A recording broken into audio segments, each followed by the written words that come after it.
A negative character arc is a type of character change in which the character's story is going to end in failure, defeat, or a morally compromised state. So yeah, there's no happy ending here. You are not going to have a warm, fuzzy feeling after you read a story with one of these arcs in it. Now, typically, these are your tragedies, your cautionary tales, so their tone's going to be naturally more pessimistic. Welcome to the Write It Scared podcast. I'm your host, Stacey Fraser, a formerly repressed creative soul turned fiction writer, story editor, and author accelerator certified fiction book coach. At Write It Scared, we tell the truth about why writing a novel is so hard by acknowledging that most writers grapple with two stories: the one they want to put on the page to the best of their ability, and the often subconscious internal story that prevents them from doing it. This show is designed to help you identify and rewrite the internal narrative holding you back while you discover and write the story you want to tell and learn all the tools to help you do that successfully.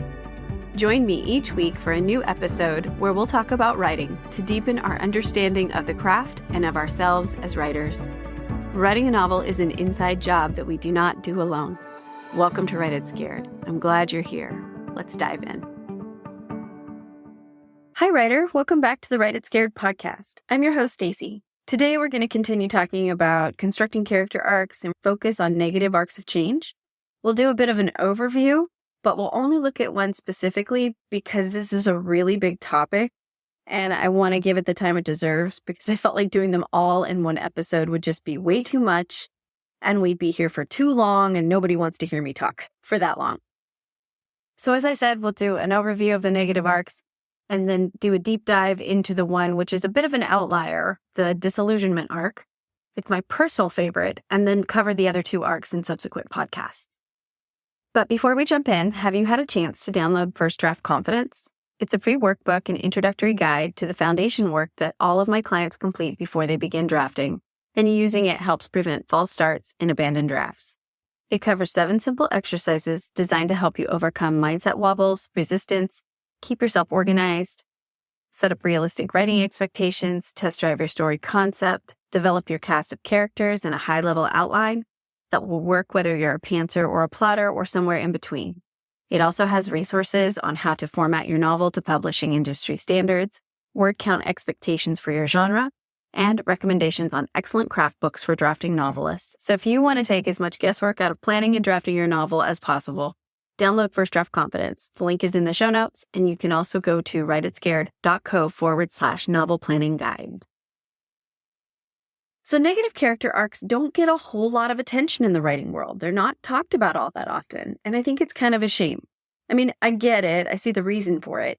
Stories that have characters with a positive arc of change are genuinely more popular because they're about hope and inspiration, while stories about negative character arcs are cautionary and tragic. They're just less feel-good. But even if your protagonist has a positive arc of change, you can still benefit from learning about negative character arcs because your protagonist isn't the only character who can undergo a significant change in your story. And knowing what other changes are out there are beneficial. Understanding negative character arcs can help you craft your villains, your antagonistic forces, if that's another character or a sentient being. And if you have a morally gray protagonist, it can help you learn how they became who they are in the story. Because remember, when we meet a character in the book, they come to us with a whole life of lived experience behind them that led them to become the person that we meet in the pages. So understanding what makes your characters tick is incredibly insightful, and it makes them feel true to the reader. A negative character arc is a type of character change in which the character's story is going to end in failure, defeat, or a morally compromised state. So yeah, there's no happy ending here. You are not going to have a warm, fuzzy feeling after you read a story with one of these arcs in it. Now, typically, these are your tragedies, your cautionary tales, so their tone's going to be naturally more pessimistic. Personally, I like a good negative character arc, and I really love writing my antagonist or the wicked side of a character almost as much as I like writing the heroes and the positive things. Sometimes more, actually. And I think the reason is because these types of arcs allow us, or at least they allow me, to explore the darker side of humanity and think about what lengths people will go to protect the things that they covet, the things that they love, even the things that aren't good for them. Now, it's hard to imagine how we as readers can grow to care about a character who shows us their unsavory side, but we do. And the reason is because of empathy, just like within a positive arc of change. Empathy is the ability to understand the feelings and perspectives of others. And sometimes that's hard to look at. It can be why these types of stories are so uncomfortable. Negative character arcs can make us feel uncomfortable on the inside because it can connect with a dark piece inside of us. And as adults, we're all capable of darkness, or at least I think so. So, as I said, there are 3 subtypes of negative character arcs. There's the disillusionment, falling, and corruption.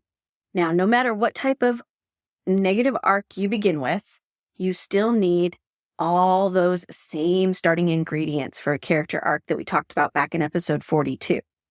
So your protagonist is going to have a false belief. They're going to have a reason for having that false belief, typically from a wounding event earlier in their life. And they are going to have a conscious desire or an external want that's driven by that false belief. And this is something that they think that will make them happy, right?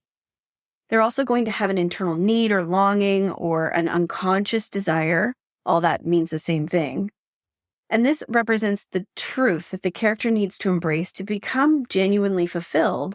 And it's linked directly to the thematic truth of the story, which represents the lesson that the character must learn in order to grow internally. So a distinct difference between a negative character arc and a positive character arc is that characters with a negative arc of change are going to reject the story's thematic truth, with one exception. And that's the disillusionment arc, which we're going to talk about today. So these characters are going to reject the thematic truth and their internal need, which represents what they need to grow into a better version of themselves, is not going to be met. Hence the downer endings. So let's look at those 3 arcs in general. In a disillusionment arc, the protagonist believes in something that does not serve them, and it's usually something along the lines of whatever they do have isn't good enough. And if they could only attain something better, they would be more fulfilled. And actually the opposite is true, and the hard truth that they have to face is that the thing that they've fantasized about, maybe even gotten, usually have, is not great. And basically, what they get in the story is the ultimate wake-up call, and by that time it has cost them what they really do value. They just weren't paying attention to. The next arc is the falling arc, where a character begins by believing something again that doesn't serve them. This stunts their emotional growth, and they will go through the story and reject all evidence that they can change for the better. Instead, they become further entrenched into their false belief, or they start to believe in something even worse. And usually we see them driven to the point of death or insanity. So think of this as they go from bad to maybe unhinged and then to evil. The last negative character arc is the corruption arc. And in this arc, the character truly begins as morally good, but they allow something to twist their soul, and slowly they become enraptured by the comforts of whatever the false belief that they're leaning into tells them. And they knowingly turn away from the goodness of their own character and embrace the darkness. And they often become the thing that they hated in the first place. And personally, I find these arcs really hard to read. So the general takeaways for crafting a negative character arc, just the high-level things you want to think about. You need to know all the same ingredients as you do in a positive arc of change. The character's wound, false belief, what they want, what they need to grow internally, what they have to overcome to be a better version of themselves. But in a negative arc, remember, it is going to result in a character becoming less fulfilled at the end of the story than they were at the beginning of the story. There is a caveat, one exception. If your character has a positive recovery in a disillusionment arc, they can find fulfillment. That situation's a bit of an outlier, and we're going to look at a specific example of that today. But in general, stories with a negative character arc are cautionary tales, they are tragedies, and the trajectory of the protagonist's internal journey is going to reflect that. Okay, now let's look at the disillusionment arc specifically. While this arc is often portrayed in a negative light, the disillusionment arc can serve as a powerful tool for delivering a message of caution and encouragement. By exploring the struggles and the challenges that this character faces, these stories can ultimately provide readers with a sense of hope and inspiration. So here's the short and the sweet. In a disillusionment arc, your character is going to be emotionally invested in the wrong things at the beginning of the story, just like we see in a positive arc of change. The character will be ruled by this false belief, which stems from a wound, and it's typically whatever they believe. It's kind of like it's actually something they don't fully appreciate. Maybe it's their sound mind or a loyal friend or a good family or having their basic needs met. And typically by the middle of the story, but sometimes later, they're going to get a shocking wake-up call and discover that whatever they have been believing and have invested in was masking a terrible and painful truth. And guess who is the problem?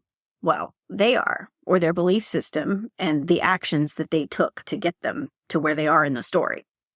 So to me, the disillusionment arc is one of the most interesting negative character arcs because once the character learns the truth, they're presented with a choice. They have another opportunity, and sometimes they do choose to better themselves.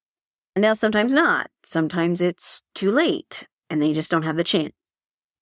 The disillusionment arc is very similar to a positive arc of change, but there is one significant distinction. Well, actually two. One is how painful it is for this character to open their eyes and see the truth.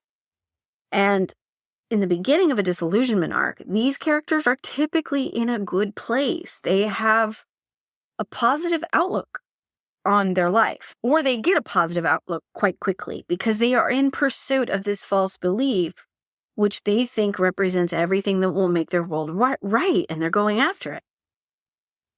Now, at the end of the story, they're in a negative place because the rug has been pulled out from under them. The rose-colored glasses are off, and they now see the truth that everything they invested in was actually a lie. So what specifically happens in a disillusionment arc is that through the course of the story, the protagonist is going to experience a very gradual loss in faith in whatever particular ideology or belief system or way of life that they're invested in, hence the name disillusionment. At the beginning of the story, they're kind of under this spell, and there's lots of factors that can play into this. It can be from personal experiences, social or political upheaval, or realizing their beliefs don't really align with reality. So we're going to take it blow by blow through story structure and see how it changes as this arc is put through the paces of the plot. So remember, a story is something with a beginning, a middle, and an end. At the beginning, the character has a desire, and there is usually some sort of problem. The problem gets worse, and at the end, we figure out how to solve the problem. So in the beginning of the story, we will be introduced to the characters, the world, and the situation. And your protagonist is going to be fully invested in this false belief. And they don't think it's false. They think it's the best thing since sliced bread. And they are only going to see the good things that believing this falsity will afford them. And they start to make choices to get what they want, which will take them further and further away from the lesson they need to learn to actually become internally fulfilled. Now, as the character enters the second act of the story, they will descend more deeply into the illusion of the external comforts that the false beliefs afford them. So this is them living the good life, getting what they want. It's all working out. They may start to struggle just a little bit because they're starting to pick up on some hints that the world might not be as perfect as it seems, but the truth is more like an annoyance or an irritation or a nuisance. They easily ignore it because they are fully committed to pursuing their external goal in service to that false belief. And that will make them happy. Now, by the middle of the story, somewhere around the 50% mark, is where things start to fall apart. And their false belief will become partially exposed. And what's underneath is not good. As a matter of fact, it could be a disaster. And the contradiction between what the character believes at this point and what they now know cannot be ignored. They have to figure out what to do about it. So they're on a pretty slippery slope here, and often they're doing some pretty serious backpedaling too. They become increasingly disillusioned with their circumstances, which initially they thought was going to be amazing. And this is a gradual process between the falling apart and the seeing the holes poke through the story and the truth gradually coming to light. Now, in the last third of the novel, which is the last act, where we've just experienced the lowest moment for our character, I mean, everything is bad. The rose-colored glasses are gone. They see the whole truth and everything that's truly going on, and it is gut-wrenching. And they get the entire scope of what living in service to this false belief has cost them. And it has cost them everything. Typically, they've got feelings of alienation, of despair, of hopelessness. And then at the very peak of the story, the climax, right, they have an opportunity to take action in service to this awful truth that they have discovered. And that action directly opposes their choice to embrace the false belief and all of its extravagance and adventure and cool stuff that it promised when they entered the second act of the story. And because of this, because of that final choice, they may or may not live to fight another day in service to the story's truth. That's the author's choice. So it's a really interesting character arc that is very much like a growth arc, but it's just really painful. So some examples of the disillusionment arc in popular fiction. The first, and probably most well-known and most referenced, is the character Nick Carraway from The Great Gatsby, written by F. Scott Fitzgerald. Another character is the unnamed narrator from Chuck Palahniuk's novel Fight Club, which is also a movie. And really, if you want to see a disillusionment arc in action, I would say go watch Fight Club. It's just a brilliant example of, this poor person living under this false belief, and they think their life is improving, and then it just starts to fall apart. And when the truth is exposed to this character, it's shocking and devastating. This poor guy doesn't have a stand a chance, and it's too late for him at the end of the story. Sorry for the spoiler, but it's a really great example. But there's another spin on the disillusionment arc that puts the character in a better place at the end of the book. And this is what I want to show you today. And there is some fair debate about this. What I'm about to explain could be seen as an example of a positive arc of change. Or disillusionment. Honestly, sometimes these arcs do blend. Not just these two, but many arcs. But I feel like this is a great example of a character being so disillusioned to the point where they devalue the life they have at the start of the story.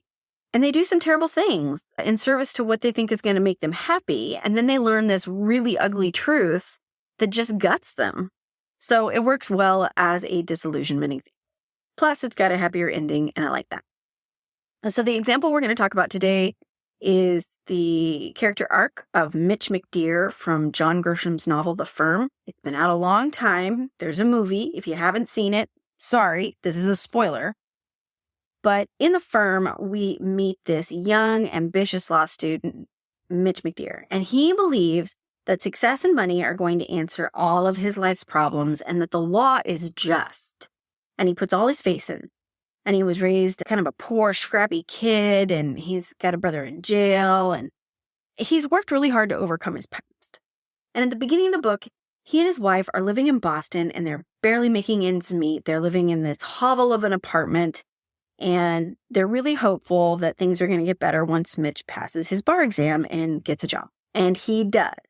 He gets an amazing offer from a small but powerful law firm in the South that pulls out all the stops to impress him, and it's almost too good to be true. So naturally, he jumps at the opportunity and takes the job, and this puts a story into the second act where the character is engaging with the new world and life seems rosy and the money's flowing in and he's got it all. He's got the house, he's got the job, the sexy wife. But pretty soon, he starts to get some hints that things may not be quite as wonderful as they seem. So it's like these tiny little pinpricks are being poked into his idyllic version of reality. And he begins to realize that there are some unsavory angles to his employer. And as the story goes forward, he learns that his employer is not what they seem to be at all. The firm works for an organized crime syndicate and will do whatever it takes to protect their interests, including blackmail and murder. So by the time he has this realization, his, idyllic vision of the firm is shattered, but also his faith in the legal profession itself is shaken.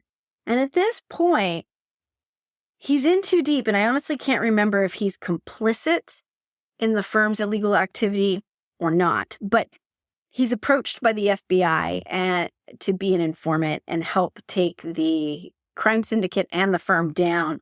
And he's got to take some very big risks to find a way to protect himself and his family. So he goes to work for the FBI, works to take down the firm. And, he's risking his life and also the life of his family. Now, this story has a happy ending and a positive transformation for Mitch because in the end, he has learned that the pursuit of success and wealth come at a great cost that is often not worth paying. And honestly, there wasn't anything wrong with his life back in Boston. As a matter of fact, at some point in the story, his wife says to him that they were happier as a couple back in Boston. And he also learns that the law isn't infallible. It's not always just. In the film, I think he gets a large sum of money because of the help that he gave to the FBI, if I remember correctly. And he gives it away. He gives it to his brother, who somehow he manages to get out of jail. But the point is, he makes completely different choices at the end of the book than he did at the beginning. He is no longer in the pursuit of money in the same way he was at the start. So disillusionment arcs are so cool. They're very fascinating. And they're about characters learning a truth and seeing that they had it all wrong. And even if they, fight against that fact, they have it all wrong. Mitch McDear doesn't, but other characters do. Their illusion has been shattered. It's kind of like that saying, you can't ever unknow what you know. So I hope this episode helped you understand the generalities of negative character arcs, and then specifically the disillusionment arc. And the next time we come back for a craft chat, we'll talk about the remaining two negative character arcs, the falling arc and the corruption arc. And I think we can accomplish both of those in one go. So if you have any questions, please reach out to me. My email is stacy@writitscared.co. I'd love to hear from you. And I will see you next week when I will be back with a new guest, and we're going to be talking about writing historical fiction. And before you go, don't forget to download your free copy of First Draft Confidence so that you can plan and draft your novel without the guesswork. Just go to writitscared.co/novel planning guide or check the link in the show notes. Thank you for listening to the Write It Scared podcast. If you enjoyed today's show, please make sure to hit the follow button so you never miss an episode. And please leave a review. Reviews help other writers like you find the voices and messages they need to hear to continue to write their stories. Let's lift each other up. Remember, you can be scared and still be unstoppable. I'll see you next week.